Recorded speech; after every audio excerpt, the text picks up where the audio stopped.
நியாய விலைக் கடைகளில் பாமாயில் மற்றும் துவரம் பருப்புகள் காலதாமதமின்றி வாடிக்கையாளர்களுக்கு விரைவில் வழங்கும் வகையில் நடவடிக்கை எடுக்கப்பட்டுள்ளது. அமைச்சர் பெரியகருப்பன் பேட்டி. சென்னை எழும்பூர் தனியார் விடுதியில் நடைபெற்ற நபார்டு நிறுவன நாள் விழாவில் அமைச்சர் பெரியகருப்பன், துறை செயலாளர் ராதாகிருஷ்ணன், கூட்டுறவு சங்கங்களின் பதிவாளர் சுப்பையன், நபார்டு வங்கி தலைமை பொது மேலாளர் ஆனந்த், பொது மேலாளர் ஜோதி நிவாஸ், ரிசர்வ் வங்கி மண்டல இயக்குநர் உமாசங்கர் உள்ளிட்ட உயர் அலுவலர்கள் ஏராளமானோர் கலந்து கொண்டனர். நிகழ்ச்சிக்கு தலைமை தாங்கிய அமைச்சர் நபார்டு வங்கி ஆண்டு திட்ட மலரை வெளியிட்டு சிறப்பாக பணியாற்றிய வங்கி ஊழியர்களுக்கு விருதுகள் வழங்கி கௌரவித்தார். அதனைத் தொடர்ந்து செய்தியாளர்களை சந்தித்த அமைச்சர் பெரியகருப்பன் கூறும்போது, கிராமப்புற அடிப்படை கட்டமைப்பு வசதிகளை மேம்படுத்துவதிலும் கிராமப்புற பொருளாதாரத்தை மேம்படுத்துவதிலும் நபார்டு வங்கி பெரும் முயற்சியில் ஈடுபட்டு வருகிறது.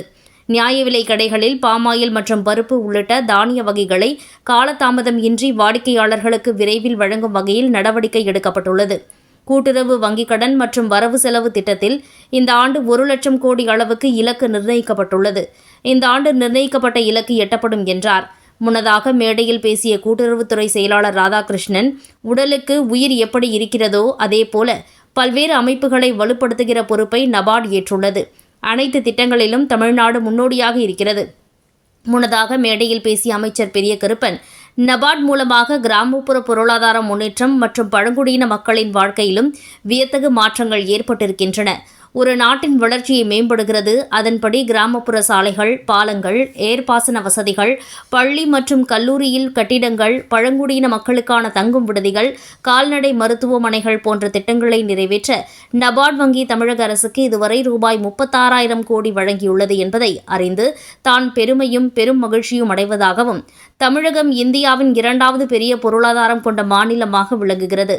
தமிழ்நாடு முதலமைச்சரின் தலைமையிலான இந்த அரசு 2020-30 ஆண்டில் $1 டிரில்லியன் பொருளாதாரமாக வளர்ச்சி பெறும் இலக்கை நோக்கி பயணித்துக் கொண்டிருக்கிறோம்.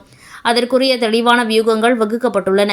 இந்த வளர்ச்சி பாதையில் அனைத்து துறைகளிலும் அனைத்து வழிகளிலும் தமிழ்நாடு அரசுடன் கைகோர்த்து நபார்டு வங்கி செயல்பட வேண்டும் என்றும் இந்த நல்ல நேரத்தில் தான் கேட்டுக்கொள்வதாக கூறினார்.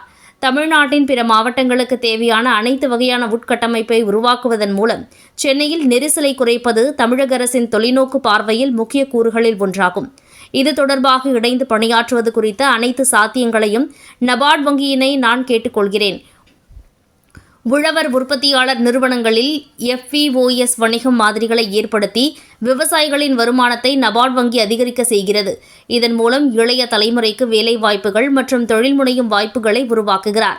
இந்த 42 ஆண்டுகால பயணத்தில் நபார்டு வங்கி, கூட்டுறவுத்துறை மற்றும் வேளாண்மைத்துறை ஆகியவை பிரிக்க முடியாத ஒன்றாகிவிட்டது.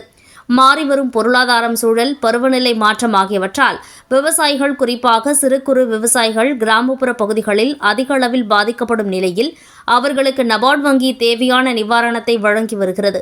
தமிழகத்திற்கு மட்டுமின்றி இந்தியாவின் அனைத்து பகுதிக்கும் சாத்தியமான மற்றும் நிலையான தீர்வுகளை கண்டறிய நபார்டு அனைத்து முயற்சிகளை முழுமையாக எடுக்கும் என நம்புகிறேன் என கூறினார்.